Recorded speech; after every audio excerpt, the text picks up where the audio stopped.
welcome to the Scriptures Are Real podcast, the podcast where we talk about the Scriptures and elements of them that make them more real and more understandable to us so we can apply them in our lives more. I'm one of your co-hosts, Kerry Muhlstein, and I'm joined today by our other co-host, Lamar Newmeyer. Lamar, it's good to be together with you. Yes, we took a little bit of a break there, but a week or so. Yeah, Let's get rolling. Yeah, we've got all sorts of great stuff to talk about. And we're actually, I think, going to break this into two. The amount of things we want to talk about that have to do both with the flood story, but in some ways have to do with understanding all of the Old Testament. We feel like it just kind of be almost too big. So we're going to break it into two different episodes. And this one, we're going to focus on the first part of the story, and especially a couple of Hebrew words that can help us make sense of some things and maybe draw a little bit more meaning out of it. And that when we think of them in those terms, it makes it a little more real for us. And this one might be a little bit shorter and the next one might be a little bit longer.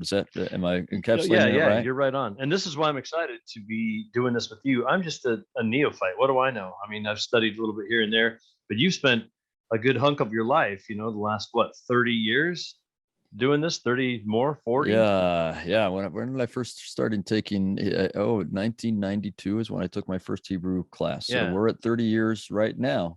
Yeah, there you go. So I'm glad to be here with you so you can correct me where I fall on my face. Well, I doubt you'll fall on your face. You know, it may have been 91 actually. Anyway, somewhere in there. There'll be no face falling, but we can certainly blunder in a fun way. That's what this is all about. So, and I think you had some stuff you wanted to kind of bring up and talk about in terms of the Noah story and the flood story. Yeah, now Come Follow Me is going to get to the point where we're talking about the Noah and the flood, and starts in chapter 5. It says this is the generations of Adam, and then goes on from there, and it talks about things that happened to Adam, and then we get to Noah, and Noah has some really nice things said about him. And I always think last year when I was teaching some of the Doctrine and Covenants, there were a couple of people that were called out by name. Sometimes it was good call out, and sometimes they were called out for not good things. And if you're going to be called out for something, be called out for something good. And this is what I really like about what it says about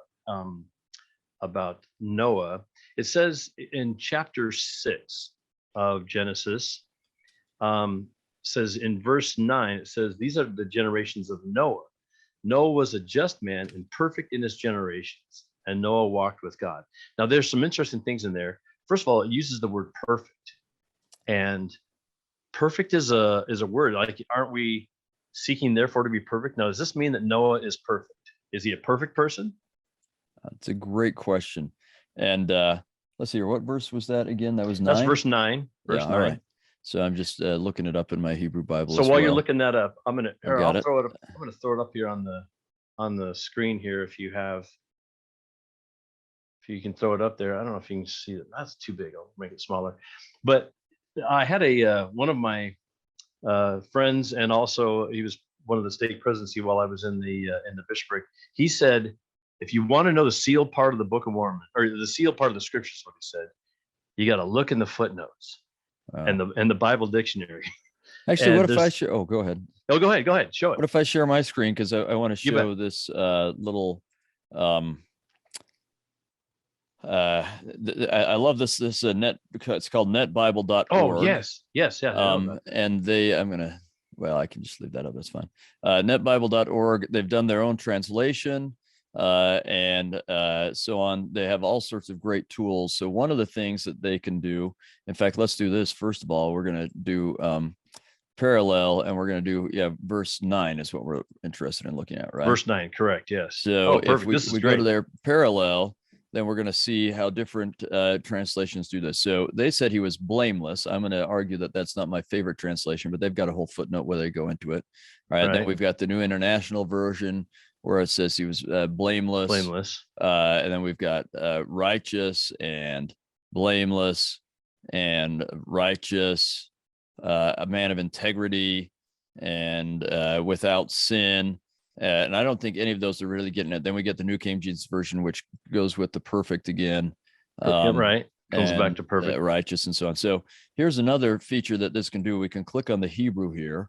And if we go here to where it says perfect in his generation, then you can see over on the right-hand side, it highlights the Hebrew word tamim, and it gives you down at the bottom on the right-hand side some definitions of this. And these definitions are worth looking at. Complete, whole, entire, sound. So we can come back to those ideas.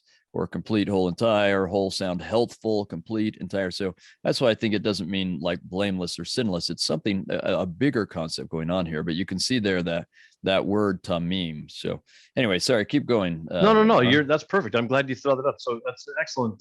That's some good information there. And you can leave it up if you want to leave it up there for a while.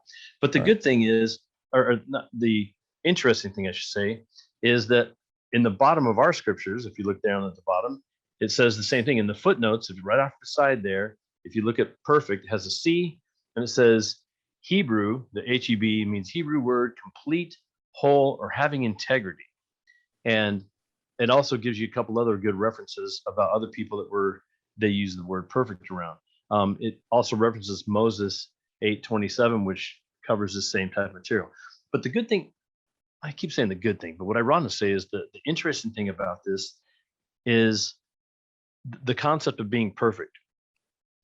Brigham Young, I don't have this quote ready at hand. I should have had this, but there's a quote by Brigham Young where he says that you can be perfect in your own way if you're doing the best with what you know how. And man, why didn't I have that thing queued up here? But anyway, that's what he says. He says you can be perfect or perfectly justified if you are living according to the knowledge and the light that you have.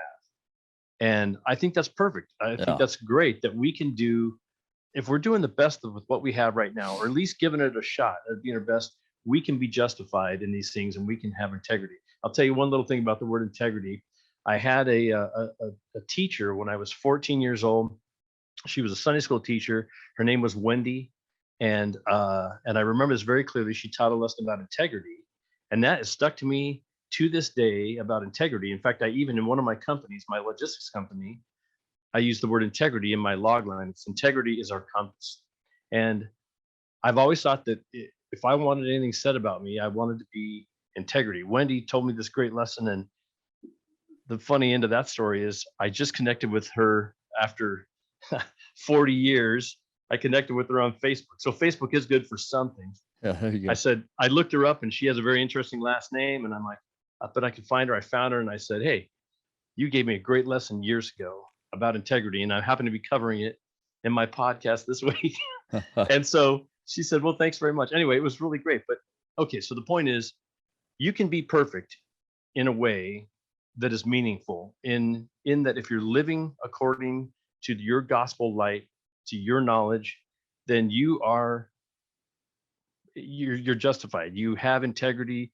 You're perfect in that particular realm. So I think that's what we're going for in this one. This is what they're saying about Noah. Noah is a just man. He's doing the right thing.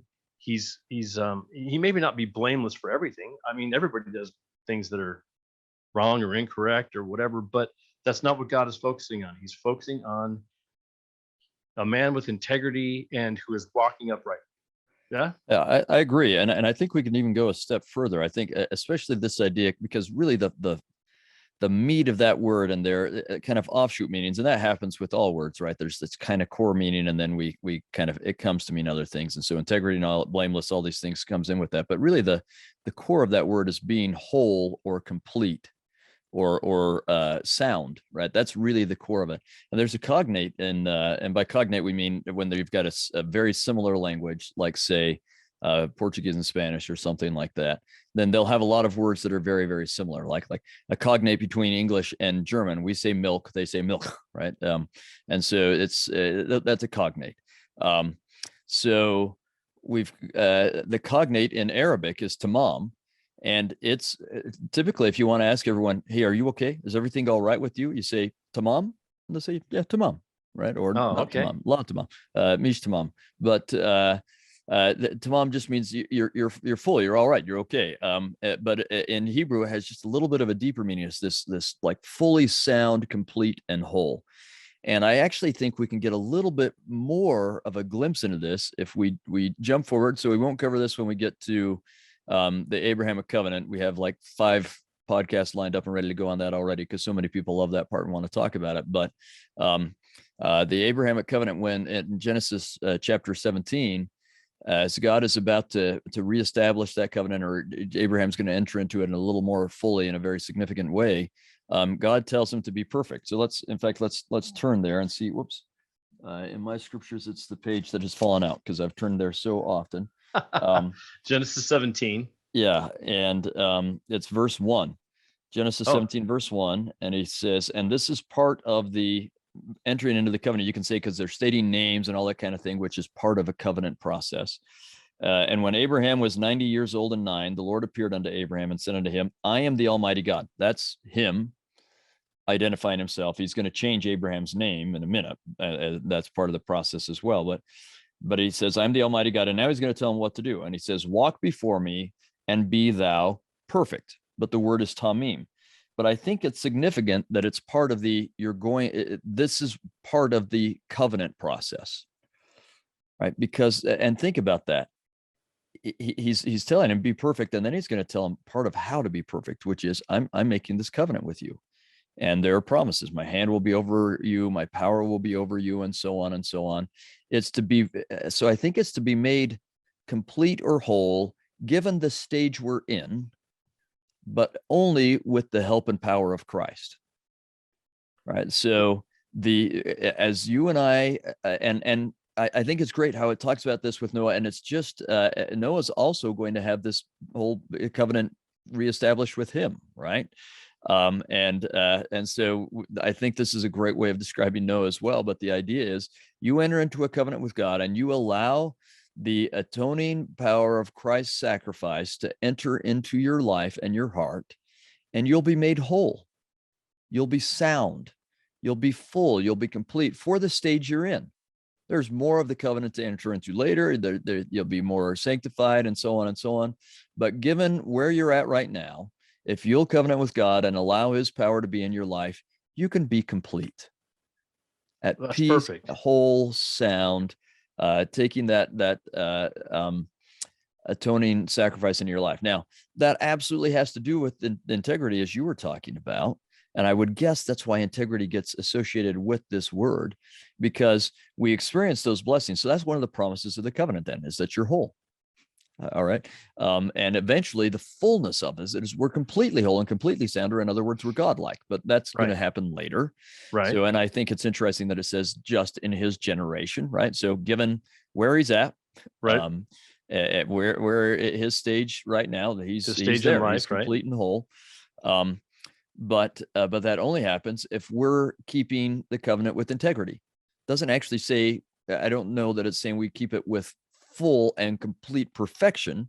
We keep it with integrity, right? We are honestly striving. And those are the words we get in the temple recommend process, right? Are you striving? There are a couple like, are you paying your tithing? That's a yes or no thing, right? Yeah. But a lot of them are you striving? And it's really, I think if we're striving to keep the covenant, no one keeps it perfectly, but if you're striving to keep the covenant, then in the end, you are being made perfect, or tamim, complete, whole, sound, fine, peace, full of peace, all of these things by the atoning sacrifice of Christ. And that's very comforting to me. And I suspect that this is the word we only have it in Greek, but I suspect that this is the word that the Savior uses in the New Testament when he says, be therefore perfect. Perfect, right. To the Nephites again. I would be really shocked, and that's in Aramaic as well, which is probably what he was speaking. I'd be really shocked if he's not saying tamam, be tamam, or be tamim, right? Be whole in the covenant through me. Right. What I think he's saying. So it's a beautiful concept, really. Yeah, I really like that. I think it's a way to feel good about where you're at and not be overwhelmed. One of the things we hear about in the church is like, I can't do everything and be perfect minister and a perfect this. Well, maybe not, but are you striving? The word you used is perfect. Strive is the word we're going for. We're really honestly working for that, and we're doing our best to be in there. It doesn't mean you're going to be 100% on everything you always do, but you're striving. You're trying to get there. Yeah. In fact, maybe I can use an example where this kind of became real for me.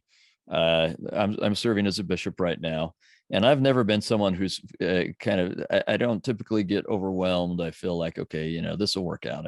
I always have this feeling this will work out. Right. And I've never been one to feel like guilty, like I'm not doing enough, because I know I'm trying, and yeah, I make mistakes, but that's what Christ is for. And so I felt fairly comfortable with that 99% of my life. But we were in a training meeting a while ago. It was a leadership meeting that the area presidency wanted to do for the Utah area and so on.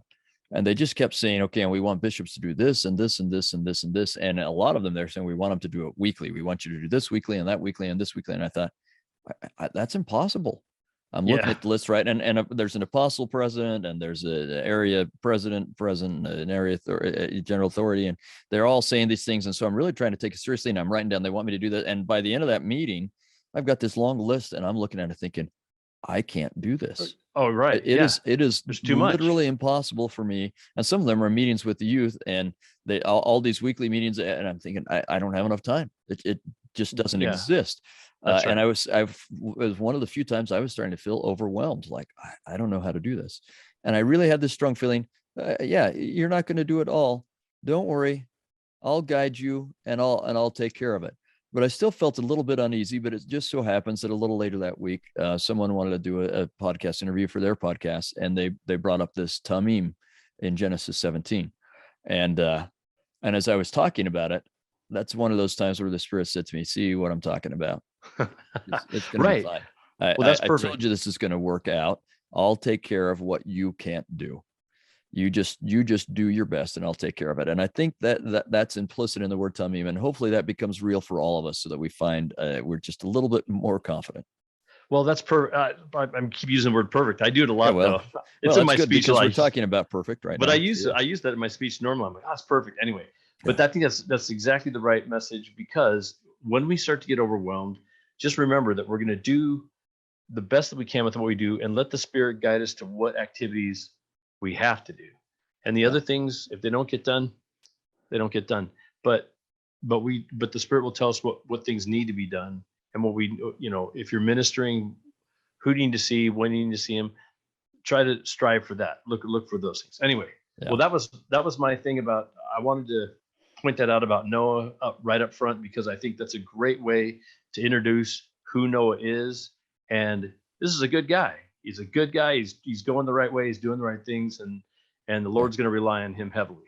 And he's keeping his covenant, right? He's keeping his covenant. That's right. Great. Okay.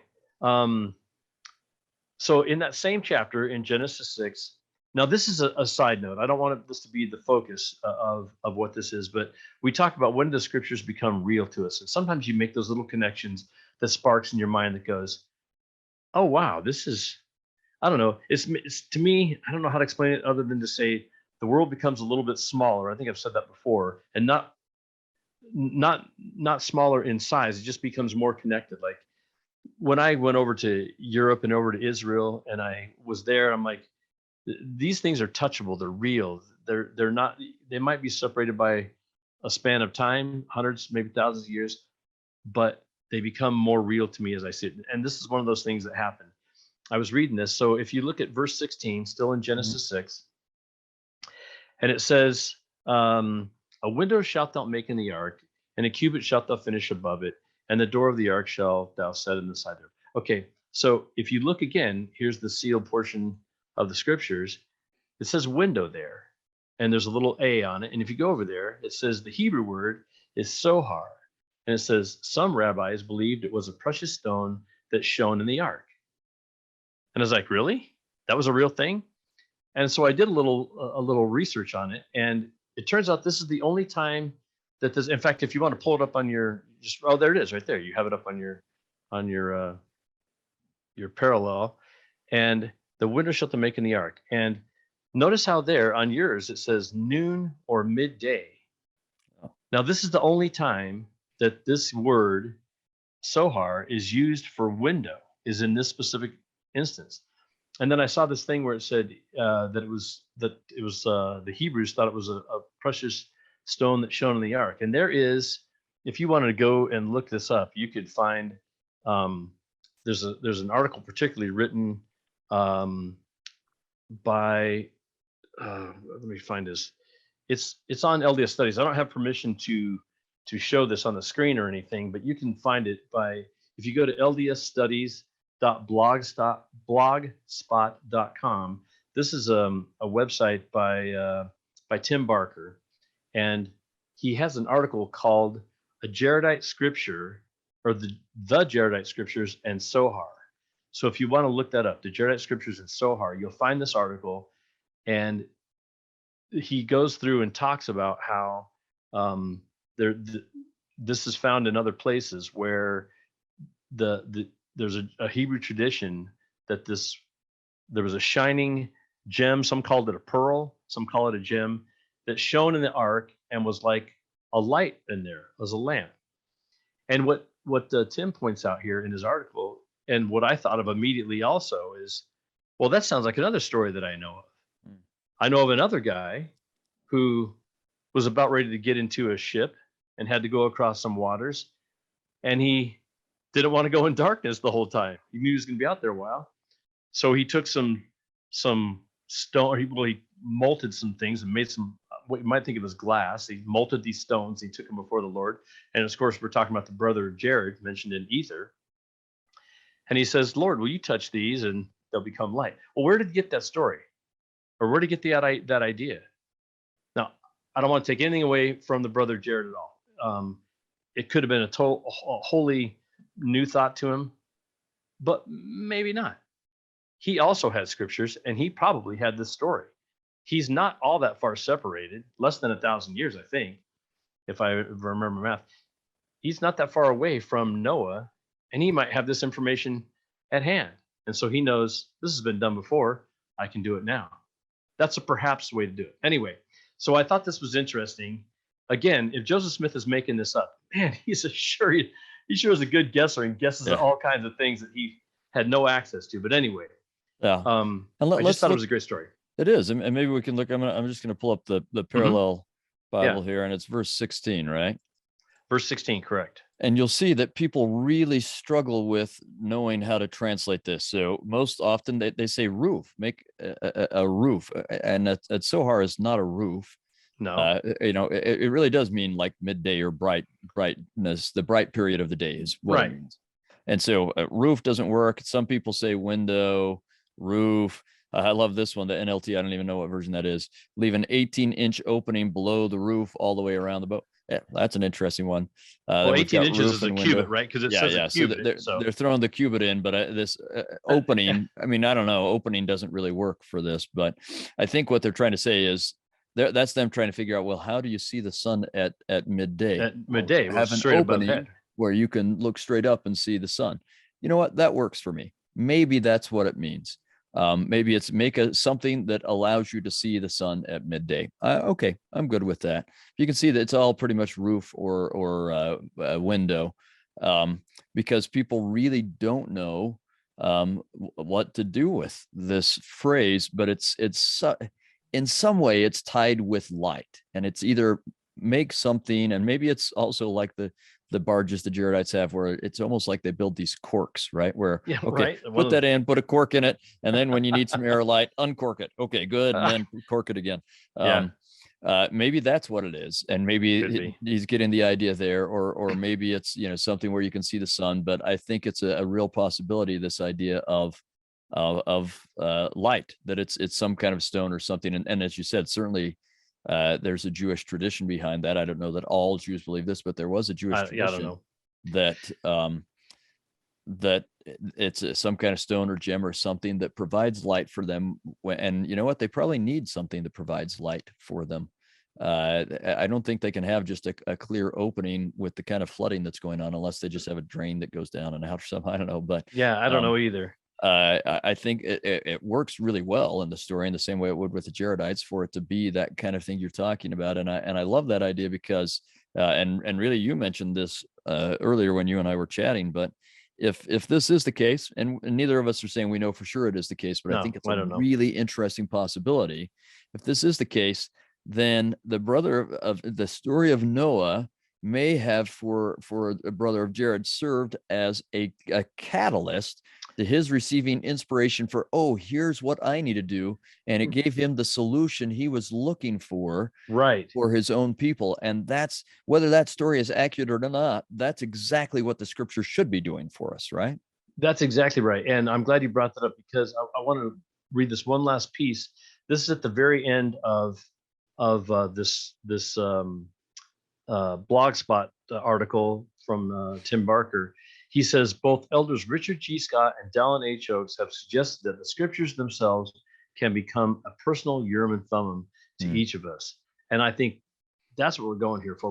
When we started talking about the catalyst, that the scriptures are a catalyst, you know, we may not be reading about the exact thing that's in our lives, but it's a catalyst for us to think about other things.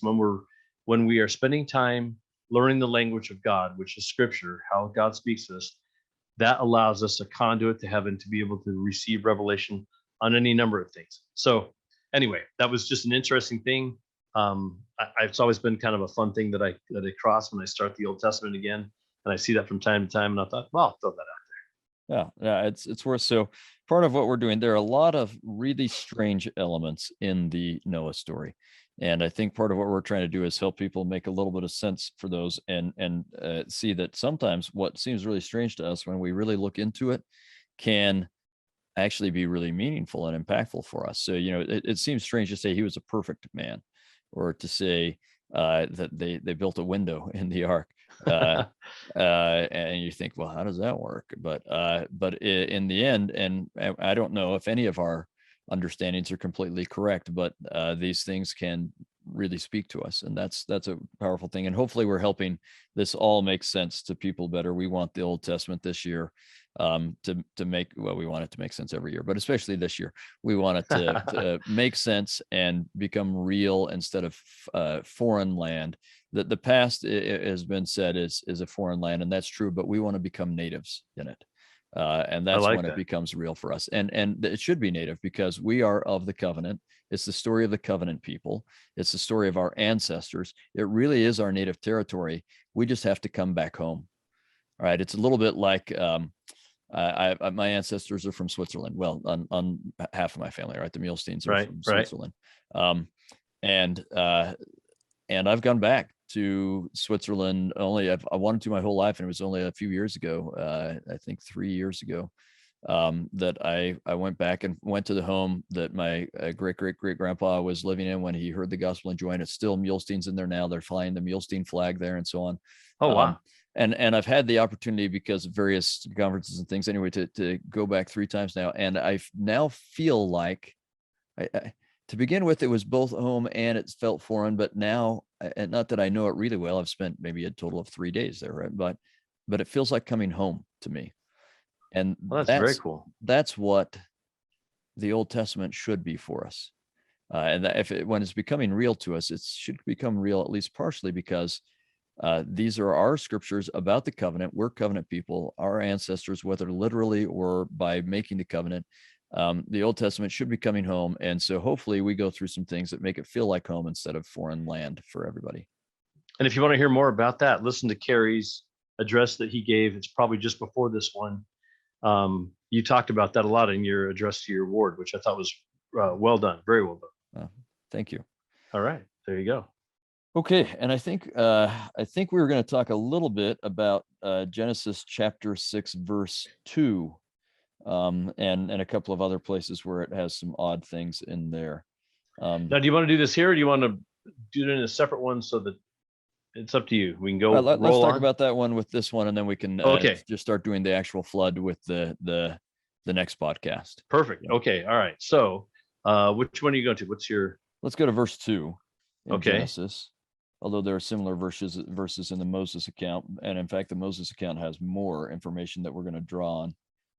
But it says, the sons of God saw the daughters of men, that they were fair, and they took them wives of all which they chose. And I can't tell you how many weird things people have done with that verse. I know, I've heard some weird ones too. Yeah, there are these demigods who came down and had children with mortals, and their offspring were the giants that we read about, because it does talk about giants both in the Genesis and the Moses account. I don't know if those giants, I mean, the word in Hebrew is just like really big guys. I don't think it's like Mickey and the Beanstalk kind of giants, but more like Andre the Giant kind of giants. But I don't know. But we really can't tell. I don't know what giants mean, but it seems to be associated with this kind of big, heroic class of guys that could do all sorts of things, and some of that may be. We have to remember that by the time this is being written, I mean, this period is long past, and it's just oral tradition that's been handed down to them. At some point it was written down, but at some point they seem to have lost that and they have oral tradition or something. But so they may not have a full understanding of, I don't know exactly what a giant is and so on, but I don't think there were demigods or things like this. And in fact, if you read the account in the book of Moses and you look fairly consistently, you're called a son of God, or there are times where you're called a daughter of God if you're making and keeping the covenant. And you're not if you're not making and keeping the covenant. And when you think about our scriptures, that makes perfect sense. We have all sorts of places where it talks about you become a child or a daughter or a son of God when you make that covenant. You take God's name upon you and Christ's name upon you and so on. It's all over the place. It's in John, it's in Doctrine and Covenants. This concept is everywhere. And so that makes sense to me. So I think what it's saying is that you had sons of God, meaning people who were keeping the covenant people who are seeing daughters outside of the covenant and they're marrying them. And it looks like in the book of Moses, you also get an account where there are people who are guys who aren't part of the covenant who are wanting to marry girls who are in the covenant and so on. Right. And I think that's what it's talking about rather than any of this demigod stuff or whatever weird things people do with it. Maybe I shouldn't say weird. That might be. Maybe we should revive this. The daughters of men, they were fair. Maybe we should revive that among the young people. Oh, she is fair. Yeah, that's right. so fair. Yep, that's fine. She's fair. Yeah. All right. I like that better than some of the things people are saying. So yeah, that's right. Well, what a fair daughter she is. And I think you could say that to someone. It's less intimidating to say that on a date. I really feel like you're a fair daughter. But anyway, I think it's worth noting that a lot of what's going on here is whether or not you're keeping the covenant. And the problem really develops when there aren't enough people keeping the covenant for marriages and families to keep going on. That's a huge problem. That's the problem that Noah is facing, really. And so I think that's worth taking into account. Yeah, there's a lot of problems in his day. People are not behaving very well. Yeah. And so I guess that's what we can get into in the next podcast. So maybe that's a good place to end this one. But I think that's a very real thing in our lives is, and I'm not saying that you are a crass sinner if you are interested in someone who's not part of the covenant, but I am saying that represents a real danger. And it's one thing. I know lots of people who got someone to join the covenant and then they married them. Yep. And I know people who it didn't happen that way and so on. But I think we're safe in saying that we want to create covenant families. We want to create families by making covenants with God and keeping covenants with God. And that's worth taking into account as much as it is whether you're looking for a fair son or a fair daughter. It's important to know, are they a fair son of God or a fair daughter of God, meaning having been born of God because they've made and are keeping covenants. That's a very real and important concern for us today. Yeah, I think that's a great way to wrap that up. All right. Well, thank you. We've got look for the kind of second podcast on Noah and the flood story, where we'll delve into some more tricky and difficult questions that I think will really impact the way we understand the Old Testament in general and our relationship with God. But I think this is a good wrap for this one. So thank you to Lamar, first of all, for the great questions and ideas that he is bringing up, and to our audience for being with us on this journey where we explore how the scriptures are real. Make sure you share and like and go and be impacted and share your scriptural impact with others.